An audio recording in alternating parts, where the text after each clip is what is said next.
વિદ્યાર્થી મિત્રો હવે આપણે સંકલનની ચર્ચા કરીએ। તો વિદ્યાર્થી મિત્રો આપણે પહેલા વિકલનની ચર્ચા કરી। વિકલનની અંદર આપણે શું કરતા હતા? તો ભાગલા પાડતા હતા, ટુકડા કરતા હતા। હવે સંકલનનો મતલબ જ થાય છે ઇન્ટિગ્રેશન। ઇન્ટિગ્રેશન એટલે બધાને શું કરવું છે? જોડવાની વાત છે। તોડવું અને જોડવું જેમ બંને એકબીજાની વિરુદ્ધ પ્રક્રિયાઓ છે, એમ સંકલન અને વિકલન એ પણ એકબીજાની વિરુદ્ધ ગાણિતિક પ્રક્રિયાઓ છે। બરાબર છે? તો હવે વિદ્યાર્થી મિત્રો આપણે સંકલનની ચર્ચા કરીશું। વિકલનને આપણે ખૂબ જ શક્ય તેટલું ડિટેલમાં ચર્ચા કરી, જે આપણે જરૂર હતી। બરાબર છે? એના અલગ અલગ આપણે ઉદાહરણ પણ લીધા, એને સોલ્વ પણ કર્યા। એટલા માટે કે જો તમને વિકલન આવડતું હોય તો સંકલન તો સરળતાથી આવડી જાય। ક્લિયર છે વિદ્યાર્થી મિત્રો? સંકલન જે છે તે બે પ્રકારના આવે, નિયત સંકલન અને અનિયત સંકલન। સમજ પડી? બંને પ્રકારના સંકલન છે। ડિટેલમાં તમે મેથ્સની અંદર મેથ્સના વિદ્યાર્થીઓ ચર્ચા કરશે। ફરી પાછો બોલું છું કે આપણે એટલા જ સંકલનની ચર્ચા કરીશું જેટલી આપણને જરૂર છે। તો વિદ્યાર્થી મિત્રો, નિયત સંકલનનો મતલબ શું થાય અને અનિયત સંકલનનો મતલબ શું થાય? કે ધારો કે આપણને એવું કહ્યું છે કે મેં બહુ બધા ટુકડાઓ કર્યા છે અને એ ટુકડાને જોડવાના છે। તો જોડવાના છે તો ક્યાંથી ક્યાં સુધી જોડવાના છે તે આપણને ખબર નથી। મેં હમણાં પહેલા આગળ વાત કરી હતી કે એક પદાર્થ છે, આનું ક્ષેત્રફળ શોધવું છે, આનું વધુ ચોકસાઈથી ક્ષેત્રફળ શોધવું હોય તો આપણે નાના નાના ટુકડાઓ કરેલા, આના સૂક્ષ્મ ટુકડાઓ। બરાબર છે? આ ટુકડાઓને હવે આપણે જોડવા છે। તો જોડવા હોય તો ક્યાંથી ક્યાં સુધી જોડવા છે? અહીંયાથી અહીંયા સુધીના અને અહીંયાથી અહીંયા સુધીના। જો આ આપણને ખબર હોય, સમજણ પડે છે, તો એનો મતલબ કે મારે 0 થી 10 અથવા આ બાજુ 0 થી 5 એની ચોક્કસ લિમિટ ખબર હોય કે મારે અહીંયાથી અહીંયા સુધી આ ટુકડાઓને જોડવા છે, અહીંયાથી આ સુધી ટુકડાઓને જોડવા છે, એનો મતલબ કે આપણને આ ખબર હોવી જોઈએ, એને નિયત સંકલન કહેવાય। એનો મતલબ ત્યાં લિમિટ આપેલી હોય। બરાબર છે? તમારે x ની સાપેક્ષે સંકલન કરવું છે ધારો કે, તો ક્યાંથી ક્યાં? તો 0 થી 5 સુધી x સુધી જવાનું। ધારો કે y ની સાપેક્ષે તો y પર કેટલું જવું છે? 0 થી 10 સુધી જવાનું। તો ક્યાંથી ક્યાં સુધી આપણે જોડવા છે એની જો લિમિટ આપેલી હોય એને કહેવાય નિયત સંકલન, અને જો લિમિટ ના આપી હોય એને શું કહીશું? અનિયત સંકલન। તો પહેલા અનિયત સંકલનની વાત કરીએ અને પછી નિયત સંકલન। ચલો અનિયત સંકલનની વાત કરીએ।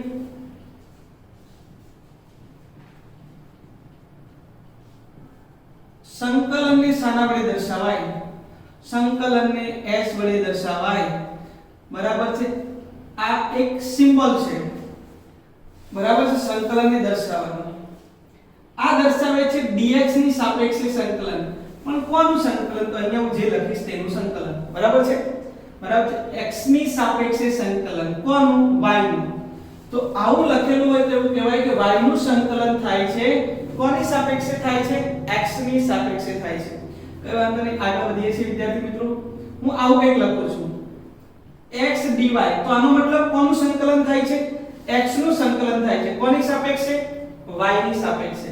બરાબર છે? આગળ વધીએ છીએ t dx। આ તો તમને સમજાવવા માટે લખ્યા કરું છું। dx નો મતલબ થાય x ની સાપેક્ષે, સંકલન કોનું થાય છે? t નું થાય છે। સમજણ પડી? તો આ જે છે એ સંકલનને કંઈક આ રીતે દર્શાવી શકાય। હવે વિદ્યાર્થી મિત્રો, વધારે વેસ્ટિંગ ઓફ ટાઈમ, આપણે ફટાફટ આના નિયમો સમજી લઈએ। નિયમ શું કહે છે તે પહેલો જ અચળનો નિયમ। શાનો નિયમ? અચળનો। જે પ્રકારે તમે નિયમો સમજ્યા છો તે જ પ્રકારે આપણે ચર્ચા કરીએ છીએ। ધ્યાન આપજો, અચળનો નિયમ। અચળનો નિયમ સમજતા પહેલા સંકલનની અંદર એક નિયમ સમજાવી દો, ઘાતનો નિયમ, અને પછી આપણે અચળના નિયમ તરફ જઈએ। આમાં આપણે પહેલો નિયમ સમજીશું, ઘાતનો નિયમ। બરાબર છે? તમને યાદ હોય તો વિકલનની અંદર ઘાતનો નિયમ શું લખેલો હતો? ઘાત ગુણાકારમાં અને ઘાતમાં 1 નો ઘટાડો। બરાબર છે? આ નિયમ શાનો હતો? તો વિકલનનો નિયમ છે ઘાતનો નિયમ। બરાબર? વિકલન માટે ઘાતનો નિયમ। હવે હું સંકલન માટે ઘાતનો નિયમ કહું છું તો મેં તમને કહી દીધું કે આ તો ટોટલી ઉલટી પ્રક્રિયા છે. તો કેવી રીતે કરવાનું? તો અહીંયાથી ચાલુ કરું, આમ જાઓ. બોલો, ઘાતમાં 1 નો ઘટાડો એની જગ્યાએ આપણે શું કરીશું? ઘાતમાં 1 નો વધારો. પછી શું કરીશું? ઘાત ગુણાકારમાં છે તો હવે આપણે શું કરીશું? ઘાત ભાગાકારમાં. સમજ પડી? ઘાતમાં પહેલા 1 નો વધારો કરો અને પછી ઘાત ક્યાં લઈ જાઓ? ભાગાકારની અંદર. આ થઈ ગયો સંકલનનો નિયમ. ક્લિયર છે વિદ્યાર્થી મિત્રો? ખાસ ધ્યાન આપજો. તો હવે શું લખું છું તે સમજો. એક જનરલ ફોર્મ્યુલા લખું છું y x raised to n. y x raised to n અને કેટલી ઘાત છે? n ઘાત છે. ચાલો, તો હવે પ્રશ્ન પૂછ્યો છે આપણે આનું સંકલન કરીએ x ની સાપેક્ષે. તો y dx x ની સાપેક્ષે સંકલન. તો x ની કિંમત કેટલી છે? તો x raised to n છે dx. ઘાતનો નિયમ શું કહે છે? ઘાતમાં 1 નો વધારો. ચલો, ઘાતમાં 1 નો વધારો અને વધારેલી ઘાત જે છે તે ભાગાકારની. ત્યાં આપણે ગુણાકારની વાત કરતા હતા, અહીંયા શું કરશું? ભાગાકારની વાત કરશું. ત્યાં ઘાતમાં ઘટાડાની વાત કરતા હતા, અહીંયા કોની વાત કરીશું? વધારાની. સમજણ પડે છે? તો જ્યાં ત્યાં ગુણાકારની વાત કરતા હતા ત્યાં અહીંયા ભાગાકાર, જ્યાં ત્યાં ઘાતની અંદર ઘટાડાની ચર્ચા કરતા હતા અહીંયા તેવી જ રીતે ઘાતના વધારાની ચર્ચા કરીશું. પરંતુ વિદ્યાર્થી મિત્રો, એક વસ્તુ ખાસ ધ્યાન રાખવાની છે કે જ્યારે પણ તમને લિમિટ નથી આપી, એટલે કે અનિયત સંકલન હોય ત્યારે તમારા સંકલનનો આન્સર આવી જાય ત્યારબાદ એક અચળાંક મૂકવાનો રહેશે જેને સંકલન અચળાંક કહેવાય. સંકલનનો એક અચળાંક મૂકવાનો જેને આપણે as usual c વડે દર્શાવીએ છીએ. c is nothing but the constant of integration. બરાબર છે? સંકલનનો એક અચળાંક છે. આ ઘાતની વાત થઈ ગઈ. ક્લિયર છે? ચલો એક બીજું ઉદાહરણ લઈ લો. હવે તો તમને ખબર પડી જવી direct y x raised to 3. ચાલો, આ y નું સંકલન કરવાનું છે x ની સાપેક્ષે. તો y નું સંકલન x ની સાપેક્ષે x raised to 3 dx. ઘાતમાં 1 નો વધારો, વધારેલી ઘાત છેદમાં વત્તા c. બરાબર છે? આ શું દર્શાવે છે? અચળાંક. ક્લિયર છે? તો ઘાતનો નિયમ આઈ હોપ સમજણ પડી. ચાલો, હવે ડાયરેક્ટ લખું છું. આનું સંકલન શું થાય? x raised to n plus 1 by n plus 1 plus c. This is our answer. આનું વિકલન સંકલન થઈ ગયું. બરાબર છે? x ની સાપેક્ષે. હવે બીજો પ્રશ્ન છે અચળ. નિયમ શું છે? અચળનું સંકલન. ચાલો, અચળ પદનું સંકલન કરીએ. અચળ પદનું સંકલન. વિદ્યાર્થી મિત્રો ખાસ ધ્યાન રાખજો આની અંદર. એટલા માટે મેં પહેલા ઘાતનો નિયમ સમજાવ્યો. ચલો, y 3. બોલો 3 કેવું છે? તો અચળ છે. આ આપણે અચળનું x ની સાપેક્ષે શું કરીએ છીએ? સંકલન. તો અહીંયા શું થશે? સંકલન of y dx, સંકલન of 3 dx. 3 તો અચળ છે એને બહાર કાઢો. 3 તો અચળ છે એને બહાર કાઢો તો dx થયું. હવે ભાઈ સંકલન dx છે. અહીંયા સંકલન કોનું કરીશું? તો અહીંયા તો કંઈ નથી આપ્યું. તો કંઈ જ નથી આપ્યું. બરાબર છે? તો ત્યાં 1 લખાય વિદ્યાર્થી મિત્રો. કંઈ નથી એનો મતલબ શું લખાય? 1. બરાબર છે? જેનું કોઈ નથી એનો ભગવાન છે. તે મેથ્સની ભાષામાં એવું કહેવાય કે જ્યાં કંઈ નથી તે એક તો છે. સમજણ પડી? તો અહીંયા વિદ્યાર્થી મિત્રો કંઈ નથી એટલે હું અહીંયા લખીશ 1. અને 1 ને મારે દર્શાવવું તો લખાય x raised to 0. સમજણ પડી? શું લખાય? x raised to 0. કોઈ પણ ની 0 ઘાત શું આપે? 1 એટલે લખાય x raised to 0. હવે ઘાતનો નિયમ વાપરો. ઘાતમાં 1 નો વધારો, વધારેલી ઘાત છેદમાં પ્લસ c. c એટલે કે આન્સર આવ્યો 3x c. એનો મતલબ શું થયો? કે ઇન્ટિગ્રેશન ઓફ dx. વિદ્યાર્થી મિત્રો આ બહુ અગત્યની વસ્તુ સમજાવું છું. ઇન્ટિગ્રેશન ઓફ dx કઈ નથી એટલે x raised to 0. ઘાતમાં 1 નો વધારો, વધારેલી ઘાત છેદમાં એનો મતલબ x. તો ઇન્ટિગ્રેશન ઓફ dx હોય તો ડાયરેક્ટ આન્સર x લખાય. તમે એક વસ્તુ નોંધ કરો. આ ચિહ્ન કોનું? તો સંકલનનું. આ ચિહ્ન કોનું હતું? તો વિકલનનું. સંકલન અને વિકલન બહુ વિરુદ્ધ પ્રક્રિયા છે. એટલે દેવેન્દ્ર સર આ બંનેને ઉડાડે તો આન્સર શું આવે? x આવે. સમજણ પડી? આ સીધી સાદી વાત છે. ક્યારે? જ્યારે અચળનું સંકલન કરતા હોય ત્યારે. વિદ્યાર્થી મિત્રો હવે મને કહો સંકલન dy કેટલું થાય? y થવું જોઈએ. અચળ તો આપણે મૂકીશું જ છેલ્લે.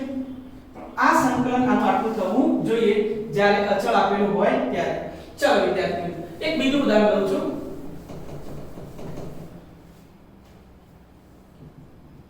ઉદાહરણ બી એટલા બધા લેવા છે ને કે તમે ત્યાં બેઠા બેઠા એવું કહેવાય છે બસ હવે આવડી ગયું ઉદાહરણ બંધ કરો ને એટલા ઉદાહરણ લેવાના તમને આવડવું જોઈએ પહેલી પ્રાયોરિટી ચાલો y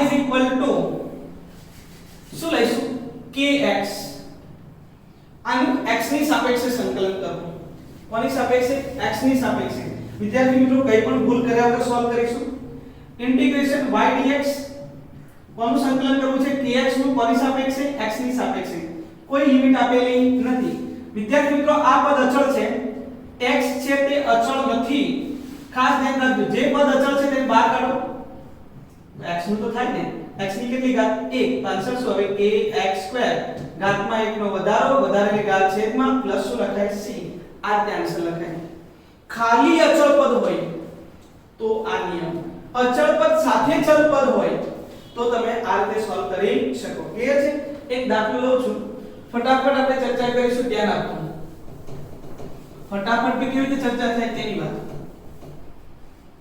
એક્ઝામ્પલ આપણે લખ્યા જ કરી y x2 x 1 આનું સંકલન કરીએ બરાબર છે સંકલન ડાયરેક્ટ આન્સર લખું છું ધ્યાન આપજો બોલો ઘાતમાં 1 નો વધારો વધારેલી ઘાત છેદમાં ઘાતમાં 1 નો વધારો વધારેલી ઘાત છેદમાં સોરી x2/2 હવે અહીંયા આ એકલું અચળ પદ છે એટલે 1 નું સંકલન કેવી રીતે થાય વિદ્યાર્થી મિત્રો હવે ખાસ ધ્યાન રાખજો 1 હોય તો અચળ પદને શું કરીશું બહાર અને આનો આન્સર તો કેટલો આવે x તો 1 x એટલે x થાય તો અહીંયા આન્સર આવશે x ધ્યાન આપજો ફરી વાર ક્લિયર છે 1 નું સંકલન x ની સાપેક્ષે x આવે એનો મતલબ અહીંયા સોરી x અહીંયા 3 હોત તો શું થશે તો 3 નું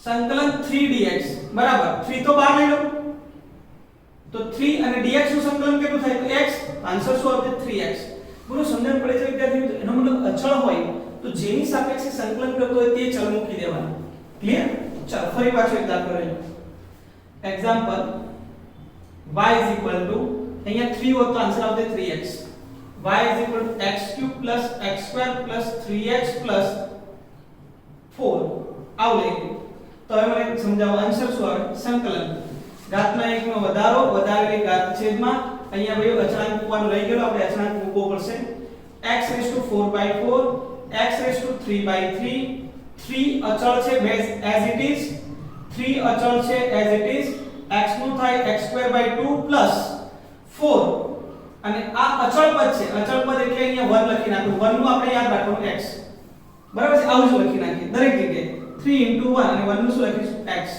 બોલો ક્લિયર તો આ રીતે પણ યાદ રાખી શકાય અને છેલ્લે આવે અચળ પદ ખબર પડે છે આ રીતે શોધી શકાય સંકલન એ વિકલન કરતા વિરુદ્ધ પ્રક્રિયા છે સંકલન એ વિકલન કરતા વિરુદ્ધ પ્રક્રિયા છે એટલે હવે હું વાત કરું છું ચેપ્ટર નંબર 3 ની કે એમાં દાખલા કેવી રીતે સોલ્વ કરી શકાય MCQ કેવી રીતે સોલ્વ કરી શકાય ચલો વિદ્યાર્થી મિત્રો સ્થાનાંતર જાણતા હો તો તમે વેગ કેવી રીતે શોધી શકો તો સ્થાનાંતરનું વિકલન કરતા શું મળે વેગ બોલો વેગનું વિકલન કરતા શું મળે તો કે પ્રવેગ મળે બોલો ક્લિયર છે સ્થાનાંતરનું વિકલન કરતો શું મળે તો વેગ મળે વેગનું વિકલન કરતો શું મળે પ્રવેગ મળે પણ ધારો કે તમને વેગ જ આપ્યો છે અને સ્થાનાંતર પૂછ્યું તો કેવી રીતે શોધવાનું તો ઊંધી પ્રક્રિયા થઈ વેગ પરથી સ્થાનાંતર શોધવું હોય તો તમારે કરવું પડે સંકલન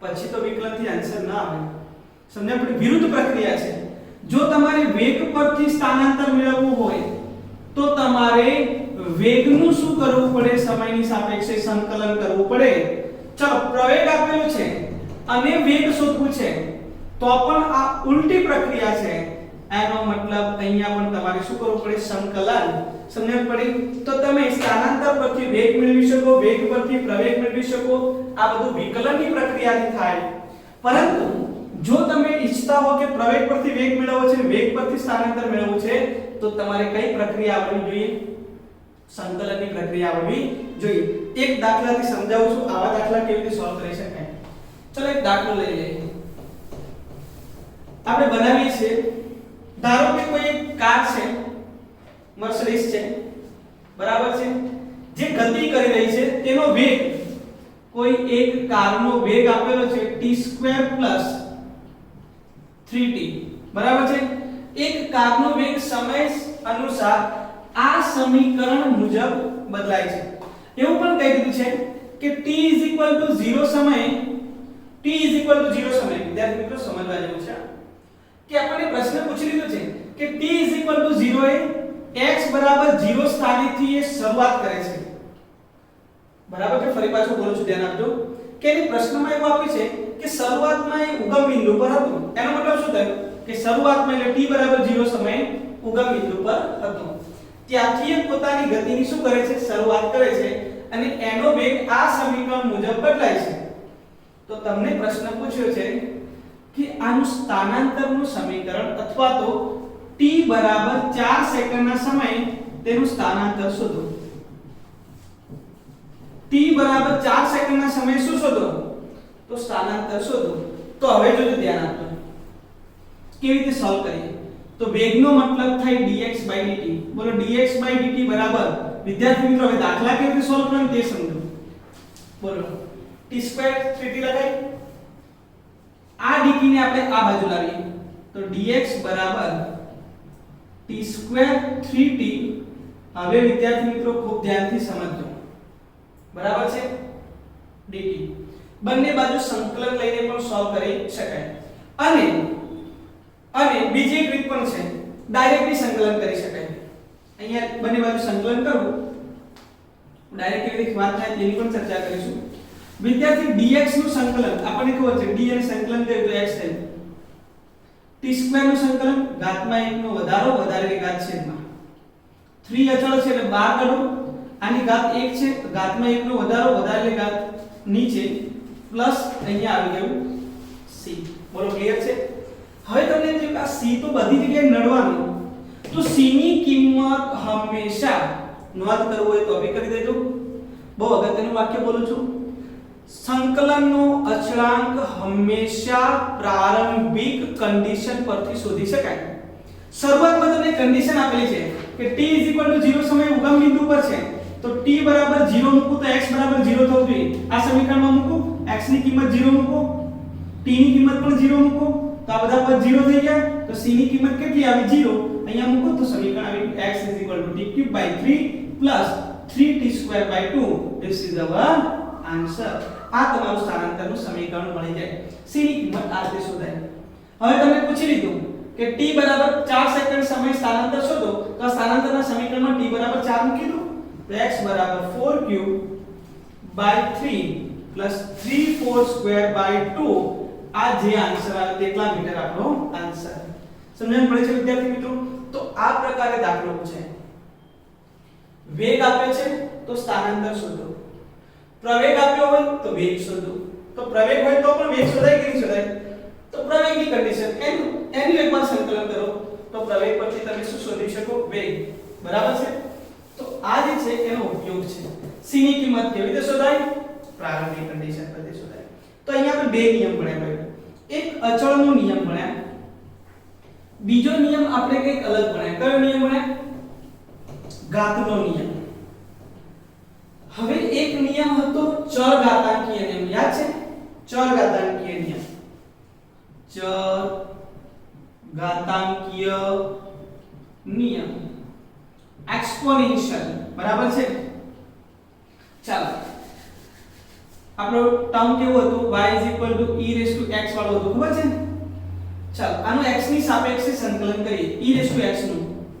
તો e⁻x નું x ની સાપેક્ષે સંકલન કરીએ તો પણ આન્સર e⁻x જ આવે.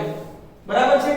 સંકલન કરો કે વિકલન કરો, ચર ઘાતાંકીય પદમાં કોઈ ફેરફાર થતો નથી, પણ અહીંયા લિમિટ નથી એટલા માટે અહીંયા આપણે c મૂકીશું, કેમ કે આપણે ભણી રહ્યા છીએ અનિયત સંકલન, એટલે આપણે એક અચળાંક મૂકવાનું. તમને ખબર છે અચળાંક કેવી રીતે શોધી શકાય. ચાલો e⁻2x dx. હવે વિદ્યાર્થી મિત્રો આપણે સંકલન કોનું કરી રહ્યા છે, e⁻2x નું. હવે મને એ જણાવો કે e⁻2x નું સંકલન કરું, e⁻2x as it is. મને યાદ અપાવો વિદ્યાર્થી મિત્રો કે આ 2 જે છે તે આપણે ક્યાં મૂકતા હતા, ગુણાકારમાં કે ભાગાકારમાં? જ્યારે વિકલન કરતા હતા ત્યારે, તો વિકલન કરતા હતા ત્યારે આનો જે જે સહગુણક છે તે ગુણાકારમાં મૂકતા હતા, જ્યારે હું સંકલન કરીશ ત્યારે x નો સહગુણક ભાગાકારમાં મૂકીશ. વેરી મોસ્ટ ઇમ્પોર્ટન્ટ થિંગ કે અહીંયા જ્યારે પણ આપણે સહગુણકની ચર્ચા કરીશું, સહગુણક હંમેશા વિકલનની અંદર ગુણાકારમાં આવે, જ્યારે સંકલનની અંદર ભાગાકારમાં આવે. ક્લિયર છે? ચલો તમે મને બોલો આન્સર e3x dx. આન્સર શું આવશે? e3x by 3 પ્લસ શું લખાય? c લખાય. સમજણ પડી? હવે ચાલો એક ઉદાહરણ લઈએ બીજું. અત્યાર સુધી જે ભણે બધાનું કોમ્બિનેશન વાળો દાખલો લઈ લઉં. y is equal to x square plus x raised to minus 3 plus 3 e raised to 3x plus 1 કઈ બી મેં લખ્યું છે, બરાબર છે? આખાનું સંકલન કરતા બધું તો સંકલનનો આન્સર શું આવે? તો x સ્ક્વેર નું સંકલન ઘાતમાં 1 નો વધારો પ્લસ, બરાબર છે, ઘાત જે છે તે છેદમાં, આની ઘાતમાં પણ 1 નો વધારો અને વધારેલી ઘાત છેદમાં. જો ઘાત વધારો એટલે 4 નહીં કરવાની, -3 છે. પછી 3 ગુણ્યા 1 લખાય, 1 નું જે છે તે હંમેશા કેટલું થાય? x, જેની સાપેક્ષે કરતા હોય તે જ રાશિ આવે. 3 e3x નું 3x as it is, પણ સહગુણક જે છે તે ભાગાકારમાં, 1 નું કેટલું આવે? Answer x. આવું તો આપણે નક્કી કરી દીધું, આન્સર આવી ગયો. બસ એક અચળાંક મૂકી દો એટલે પ્રોગ્રામ પૂરો. This is our answer. Very simple. સમજણ પડે? એકદમ સરળ છે, ખાલી એને વ્યવસ્થિત સમજો. ક્લિયર છે? તો કયા નિયમો થયા? સરવાળાનો નિયમ તો ખબર પડી ગઈ. પહેલાનું સંકલન વત્તા બીજાનું સંકલન. સંકલન કરવા બેઠા હોય તો y u v. તો આ શું કહે છે કે આખાનું સંકલન કરતા હોય તો પહેલાનું સંકલન કરો પછી બીજાનું સંકલન કરો. એ તો આપણે દરેકમાં કરીએ છીએ એટલે આ નિયમ આપણે સમજવાની જરૂર નથી સરવાળા અને બાદબાકી માટે. ચલો વિદ્યાર્થી મિત્રો, હવે આપણે ત્રિકોણમિતીય વિધેયના સંકલન જોઈએ. તમે પહેલેથી બધા જ ત્રિકોણમિતીય વિધેયના સંકલન અહીંયા લખી રાખ્યા છે, બરાબર છે? હવે 1 by 1 આપણે સમજીએ. તો યાદ કરો વિદ્યાર્થી મિત્રો, અમે એટલા માટે પહેલેથી લખ્યા કે તમને હું કંઈક અલગ વસ્તુ સમજાવી શકું. ચલો d by dx sin x. બોલો sin નું સંકલન શું થાય?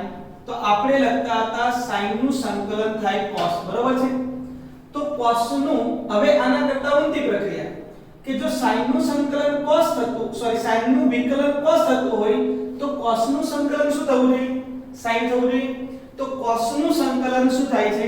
sin થાય. સમજણ પડી? એના કરતા આગળ વાત કરીએ. d by dx cos x. હવે વિદ્યાર્થી મિત્રો વિચારો કે cos નું વિકલન શું થતું હતું? તો -sin x. યાદ છે? -sin x. તો બોલો sin નું આ -sin નું તમે સંકલન કરો તો શું થવું જોઈએ? cos x થવું જોઈએ. એનો મતલબ sin નું સંકલન શું થાય? -cos. તો sin નું સંકલન થઈ ગયું -cos. એ જ રીતે તમને યાદ હોય તો d by dx બરાબર tan x, બરાબર છે? તો tan નું વિકલન શું થાય? તો sec2x c. તો વિદ્યાર્થી મિત્રો tan નું વિકલન sec2 થાય તો sec2 નું સંકલન શું થવું જોઈએ? tan થવું જોઈએ. તો મેં લખ્યું છે sec2 નું સંકલન શું થાય? tan થાય. બરાબર છે? ધ્યાન આપો, tan લખીએ પ્લસ tan. હવે આગળ વાત કરીએ છીએ કે તમને યાદ હોય તો d by dx cosec x, બરાબર છે? તો તમને યાદ હોય તો cosec x નું જ્યારે આપણે વિકલન કરતા હતા ત્યારે આપણો આન્સર હતો cosec x plus into cot x, બરાબર છે? આનું વિકલન આ મળે તો આનું સંકલન આ મળવું જોઈએ. તો વિવિધ પ્રક્રિયા છે, પણ આની ચર્ચા આપણે વિશેષ નહીં કરીએ કેમ કે આપણે જ્યારે ભણવાની વાત આવશે ફિઝિક્સ ની અંદર તો આપણે આ બેની જ વાત કરીશું, બરાબર છે? આ તો મેં તમને લખીને એટલા માટે બતાવ્યા કે તમને જો તમને વિકલન યાદ હોય તો સંકલન મળી શકે, સંકલન યાદ હોય તો વિકલન તમે મેળવી શકો સરળતાથી. એકબીજાની ઓપોઝિટ પ્રક્રિયાઓ છે. આવું દર્શાવવા માટે મેં બંને વસ્તુ એક સાથે દર્શાવી છે. ક્લિયર? પરંતુ આ બધી વસ્તુ આપણને આવશે નહીં. ચલો વિદ્યાર્થી મિત્રો, sin નું વિકલન cos, વિકલન sin નું વિકલન cos, cos નું વિકલન sin લખીએ કેમ કે આ બહુ બધી જગ્યાએ ઉપયોગી છે. sin નું વિકલન cos, બરાબર છે? cos નું વિકલન તો કે -sin. ચલો sin નું સંકલન -cos અને cos નું સંકલન શું લખાય? sin. સમજણ પડી? આના પરથી આની -sin આને આપી દેવાની. એક વિરુદ્ધ પ્રક્રિયા છે જે આપણે ત્રિકોણમિતીય વિધેયની અંદર પણ આપણે જોઈ શકીએ છીએ.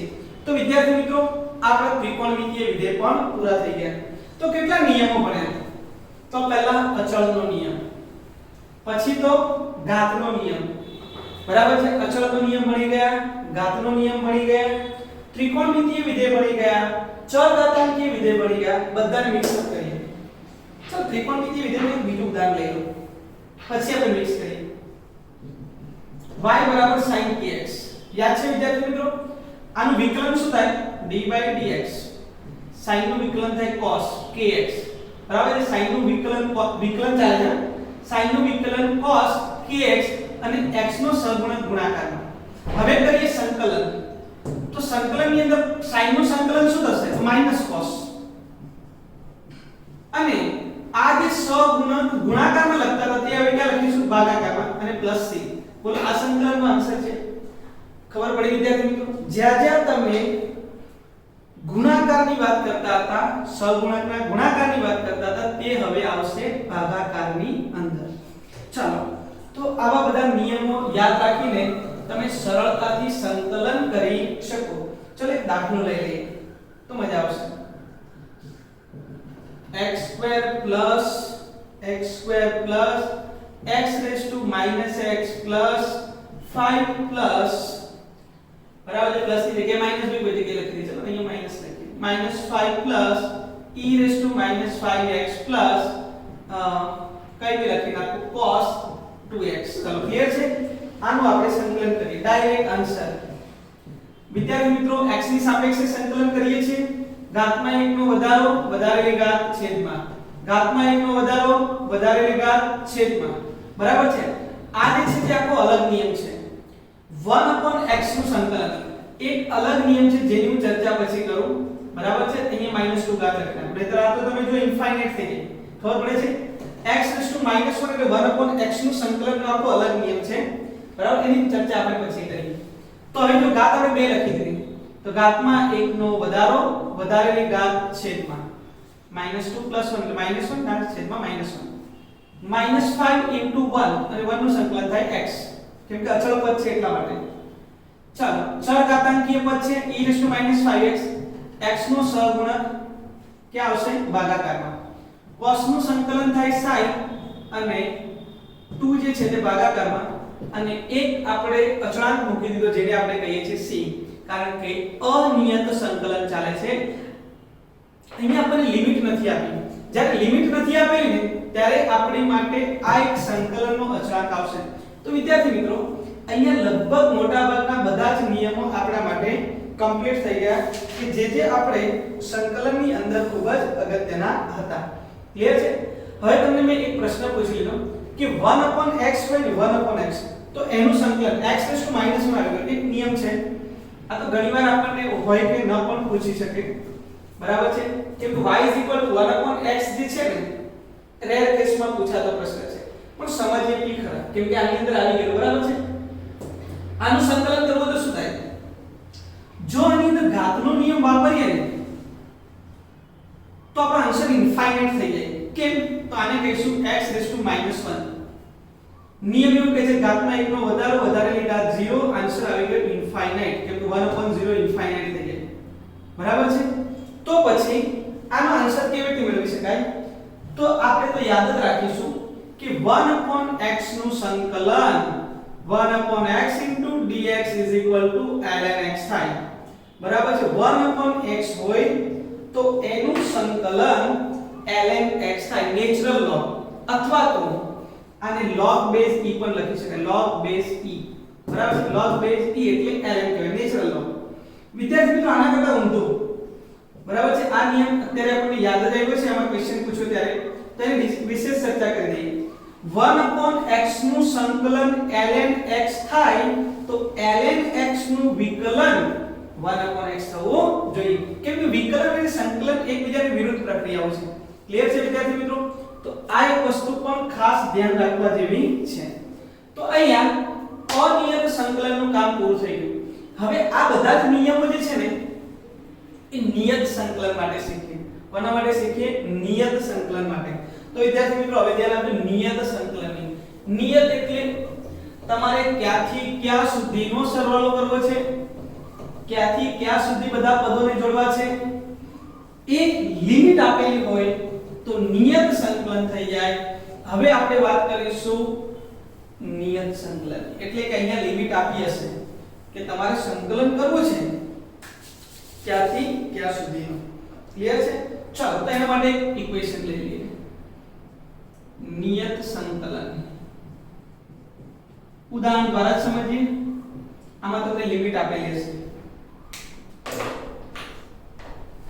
ચાલો એક ઇક્વેશન લઈ લો. એક્ઝામ્પલ તરીકે સમજાવું છું. y x આપણું સમીકરણ છે અને આપણે સંકલન કરવું છે y નું x ની સાપેક્ષે.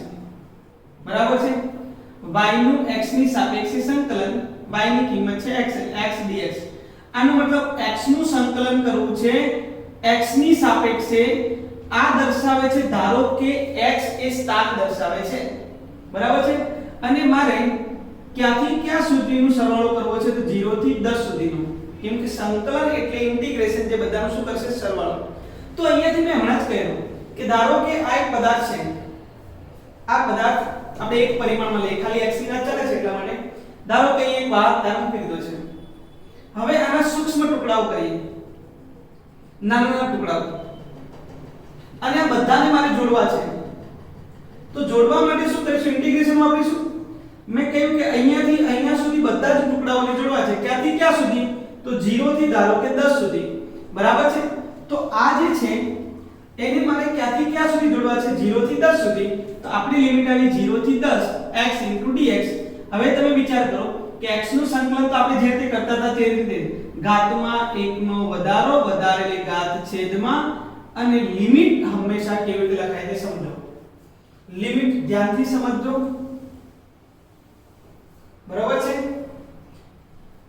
હવે ધ્યાન આપજો. આ બંને લિમિટ છે. એકને કહેવામાં આવે અપર લિમિટ, આને કહેવામાં આવે લોઅર લિમિટ. બરાબર છે? આ લોઅર લિમિટ છે ને આ અપર લિમિટ. બરાબર છે? Upper limit, lower limit. અહીંયા હું દર્શાવીશ. આનું સંકલન આવી ગયું x²/2 0 થી 10. બરાબર છે? 0 થી 10. આપણે ક્યાંથી ક્યાં સુધી લેવાનું છે? 0 થી 10. જ્યારે તમે નિયત સંકલનની ચર્ચા કરતા હોય ત્યારે તમારે અચળાંક દર્શાવવાની જરૂર નથી. બરાબર છે? અચળાંક દર્શાવવાની કોઈ જરૂર પડતી નથી. ચાલો હવે થોડું ધ્યાન આપીએ વિદ્યાર્થી મિત્રો કે હવે આ 10 અને 0 ની આપણે કિંમત અહીંયા મૂકીશું. કોની જગ્યાએ? તો સંકલન કોની સાપેક્ષે કર્યું? x ની સાપેક્ષે. એટલે x ની જગ્યાએ આપણે મૂકવાના છે. ખાસ ધ્યાન રાખવાનું, કિંમત કોની જગ્યાએ મૂકવાની છે. સંકલન કોનું કર્યું? તો x નું. તો x ની જગ્યાએ કિંમત મૂકીશું. કેવી રીતે? તો પહેલા અપર લિમિટ મૂકવાની અને માઈનસ કરીને મૂકવાની લોઅર લિમિટ. ચાલો હવે ધ્યાન આપજો. પહેલા અપર લિમિટ એટલે પહેલા 10 મૂકવું. તો 10 નો વર્ગ ભાગ્યા 2. બરોબર છે? તો આ અપર લિમિટ આ પદમાં મુકાઈ ગઈ. માઈનસ કરીને લખવાનું લોઅર લિમિટ. લોઅર લિમિટ કેટલી છે? 0. તો કોની જગ્યાએ મૂકવાની? x ની જગ્યાએ જ મૂકવાની. ખબર પડી? તો 10 નો વર્ગ 100/2 એટલે 50 અને આ થઈ ગયું 0. આન્સર આવી ગયો 50. સમજણ પડી? અહીંયા આપણે અચળાંકની કોઈ જરૂર પડતી નથી. લિમિટ આપણને આપેલી છે. ક્લિયર છે? તો આ કહેવાય નિયત સંકલન. ક્લિયર? તો નિયત સંકલનની અંદર સંકલનના તો નિયમો બધા જ વાપરવાના, પણ અચળાંક નહીં આવે. અને અચળાંક નહીં આવે એટલે આપણે સરળતાથી કામ કરી શકીએ. ચલો એક બીજું ઉદાહરણ લઈએ. y x4. બરાબર છે? અથવા હું ડાયરેક્ટ તમને આન્સર કહી દઉં છું. ચલો વિદ્યાર્થી મિત્રો 0 થી 10 y dy. આનો આન્સર હમણાં જ મળ્યો 50 જેટલો આવશે. ચલો એક ઉદાહરણ આપો. 0 થી 5 x² dx. ચલો આનો આન્સર આપો. સોલ્વ કરો. બીજા બે ત્રણ દાખલા લખી નાખું છું. બરાબર છે? અને તમે આને સોલ્વ કરશો.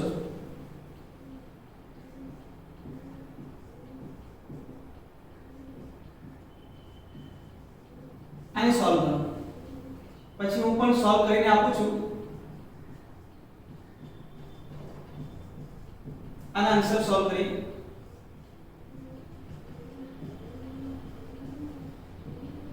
આ લિમિટ વાળા છે એટલે તમને આઈડિયા આવશે કે તમે નિયત સંકલન કરતા હોય તો કયા પ્રકારનો સંકલન પૂછાઈ શકે અને કઈ રીતે આપણે સોલ્વ કરવાનું. તો આ રીતે સોલ્વ કરી શકાય. ચલો આની વાત કરીએ છીએ. x² dx બોલો x² નું સંકલન થશે x ની 3 ના છેદમાં 3 બરાબર છે. હું ફાસ્ટ ટ્રેક પર ગણી નાખું છું. x ની 3 ના છેદમાં 3 ઘાતમાં 1 નો વધારો વધારે ઘાત છેદમાં limit upper limit lower limit. પહેલા કઈ મૂકીશું અપર લિમિટ કોની જગ્યાએ x ની જગ્યાએ 5 નો ઘન ના છેદમાં 3 0 નો ઘન ના છેદમાં 3 કાં તો 0 થઈ જાય 125 ના છેદમાં 3 આ આન્સર. ચલો x⁴ બાય બરાબર છે x⁴ છે ને તો સંકલન આવશે x⁵/5 ઘાતમાં 1 નો વધારો વધારે ઘાત છેદમાં limit from 0 to 2 upper limit minus lower limit બરાબર છે. આ તો 0 2 ની 5 ઘાત કેટલી 1 ઘાત 2 4 8 16 અને 32 તો 32 ના છેદમાં 5. ફરી પાછું ગણી નાખીએ 2 4 8 16 અને 32 તો આન્સર આવશે 32 ના છેદમાં 5. બોલો ક્લિયર છે વિદ્યાર્થી મિત્રો? આઈ હોપ લિમિટ કેવી રીતે મૂકવાની તે થોડું ઘણું ધ્યાન રાખવાની જરૂર છે. તો હવે છેલ્લો જે છે તે x² + x. હવે આવો પ્રશ્ન આવે તો શું કરવાનું? તો આ તો સરળ છે, આપણને આન્સર તો આવડતો જ હોવો જોઈએ. x³ / 3 x³ x⁵3 plus x²/2 અને આખાની લિમિટ મૂકવાની. જો કે વિદ્યાર્થી મિત્રો ધ્યાન આપો 0 to 2 બરાબર છે. તો કેવી રીતે મૂકીશું? પહેલા x ની જગ્યાએ કેટલા મૂકી દઈએ 2. x ની જગ્યાએ 2 એટલે 2 નો ઘન ભાગ્યા 3. x ની જગ્યાએ 2 એટલે 2 નો વર્ગ વત્તા 2. ચલો પહેલા બધું કામ પૂરું. માઈનસ હવે x ની જગ્યાએ 0 0 નો ઘન ભાગ્યા 3 0 નો વર્ગ ના છેદમાં 2. આ તો કેન્સલ થઈ ગયું. તો 8 ભાગ્યા 3 વત્તા 4 ભાગ્યા 2 8 વત્તા 3 વત્તા 2 બરાબર છે 6 એટલે લગભગ 14 ભાગ્યા 3. તો આ આન્સર આવી ગયો. તો આ રીતે વિદ્યાર્થી મિત્રો આપણે નિયત સંકલન સોલ્વ કરીશું. બરાબર છે. નિયમો તો બધા તેના તે જ છે જે આપણે ચર્ચા કરી હતી તે, પરંતુ અહીંયા શું આવી ગયું એક લિમિટ આવી ગઈ. તો લિમિટનો ઉપયોગ કરીને આપણે આ પ્રકારના દાખલા સોલ્વ કરી શકીએ. તમને આપણે બીજા દાખલાઓ પણ સોલ્વ કરાવીશું, પરંતુ ધ્યાન આપો. હવે આ દાખલો સોલ્વ કરીએ. sin 0 to π/2 dx. વિદ્યાર્થી મિત્રો sin નું સંકલન શું થશે? -cos x. sin નું સંકલન લિમિટ ક્યાંથી કે 0 થી π/2. તો પહેલા x ની જગ્યાએ π/2 મૂકો. -cos π/2 x ની જગ્યાએ π/2 બરાબર છે. માઈનસ હવે -cos 0. વિદ્યાર્થી મિત્રો આખું પદ પહેલા લખ્યું -cos x ની જગ્યાએ π/2 ખાલી માઈનસ આખું પદ લખ્યું અને cos ની જગ્યાએ 0. વિદ્યાર્થી મિત્રો જો તમને ખબર હોય તો cos π/2 એટલે cos 90 ની કિંમત કેટલી આવે 0. cos 90 0 એટલે આ તો પદ 0 થઈ ગયું. cos 0 ની કિંમત કેટલી આવે તો 1. તો -1 અને માઈનસ એટલે આન્સર આવશે +1. ક્લિયર છે વિદ્યાર્થી મિત્રો? તો આનો આન્સર આવી ગયો +1. હવે આગળ વાત કરીએ. cos x dx તો cos નું સંકલન થશે sin x 0 to π/4. π/4 એટલે કેટલા થાય 45 ડિગ્રી. તો sin π/4 પહેલા આપણે π/4 મૂક્યું, પછી બીજી વાર મૂક્યું x ની જગ્યાએ 0 એટલે sin 0. વિદ્યાર્થી મિત્રો sin 0 ની કિંમત કેટલી આવે 0 અને sin π/4 1/√2.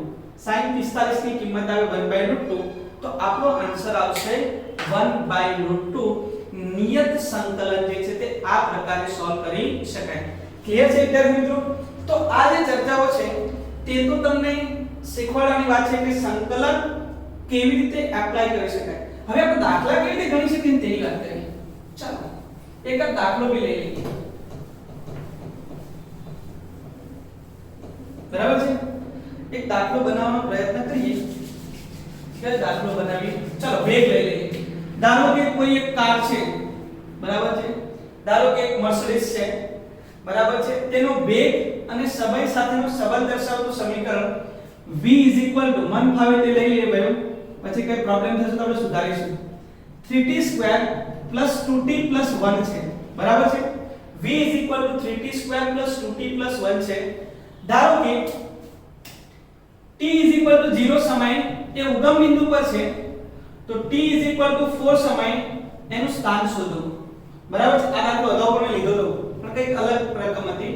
આ વસ્તુ મેં તેની જ લીધી છે, પરંતુ બરાબર છે આપણે લિમિટનો ઉપયોગ કરીને દાખલો સોલ્વ કરીએ તો કેવી રીતે કરી શકાય તે વિદ્યાર્થી મિત્રો ધ્યાન આપજો t બરાબર 0 સમય સ્થાન 0 છે તો t બરાબર 4 સમય આપણે સ્થાન શોધવું છે લિમિટની એટલે કે નિયત સંકલનનો ઉપયોગ કરીને સોલ્વ કરું છું ફટાફટ ધ્યાન આપજો ચલો વેગ આપ્યો છે અને સ્થાનાંતર શોધવું છે તો વેગ બરાબર લખાય dx dt દાખલો કેવી રીતે સોલ્વ થાય ધ્યાન આપજો 3t² 2t 1 તો dx બરાબર 3t² 2t 1 dt બંને બાજુ સંકલન લેતા વિદ્યાર્થી મિત્રો dx નું સંકલન કેટલું થાય x થાય પણ હવે અહીંયા લિમિટ કેવી રીતે મૂકીશું તે ધ્યાન આપો આ બાજુ સંકલન થાય છે t ની સાપેક્ષે આ બાજુ સંકલન થાય છે x ની સાપેક્ષે ક્વેશ્ચન ની અંદર આપણને એવું કહ્યું છે કે t જે છે તેની શરૂઆત 0 થી લઈને 4 સુધી છે તો t મારે જ્યારે 0 હતા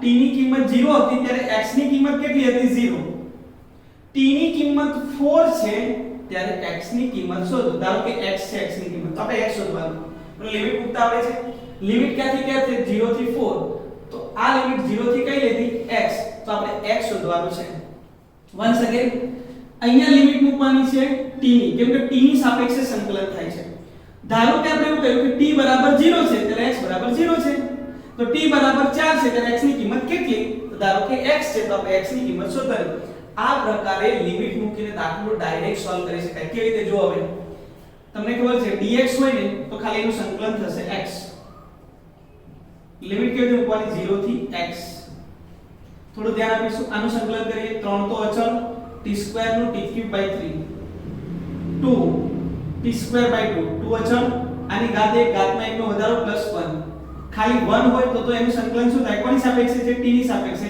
તો 1 નું સંકલન t 1 નું સંકલન ક્યાંથી લાવ્યા જોજો ભાઈઓ dt t ની સાપેક્ષે 1 નું સંકલન આ તો અચળ છે એટલે બહાર મેં પહેલા જ કહ્યું આ બંને ઉડી ગયા તો આન્સર શું આવ્યો t કેમ ઉડી જાય તેની પણ ચર્ચા કરી હતી લિમિટ ક્યાંથી ક્યાં સુધી 0 થી 4 સુધી અહીંયા 2 ગયા અહીંયાથી 3 ગયા અપર લિમિટ એટલે x ની જગ્યાએ x લોઅર લિમિટ x ની જગ્યાએ 0 હવે t ની જગ્યાએ 4 મૂકીશું તો પહેલા 4 મૂકીશું 4 નો ઘન વત્તા 4 નો વર્ગ વત્તા 4 બરાબર માઈનસ 0 નો ઘન પ્લસ 0 નો વર્ગ વત્તા 0 તો 4 નો ઘન 16 64 વત્તા 16 વત્તા 4 બરાબર છે આ તો 0 થઈ ગયું અને અહીંયા x તો x બરાબર 80 વત્તા 4 લગભગ 84 મીટર આન્સર આવી ગયો x 84 મીટર બરાબર છે વિદ્યાર્થીઓ તો વેગ આપેલો હોય તો સ્થાનાંતર પણ આ રીતે શોધી શકાય તો આ નિયત સંકલન થઈ ગયું શું થઈ ગયું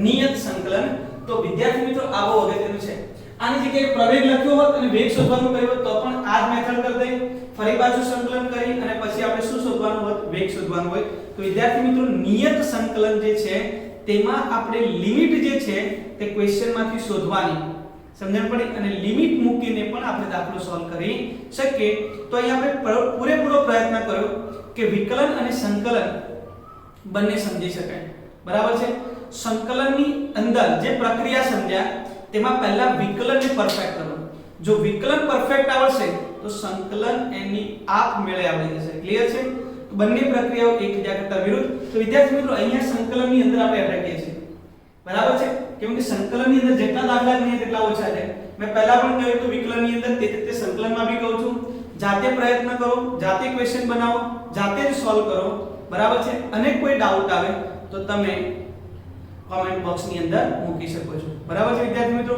તો અહીંયા આપણે સંકલનની અંદર અટકીએ છીએ હવે આપણે બરાબર છે નવા સેશનની અંદર મળીશું જેમાં આપણે ચેપ્ટરને આગળ વધારીશું થેન્ક યુ વિદ્યાર્થી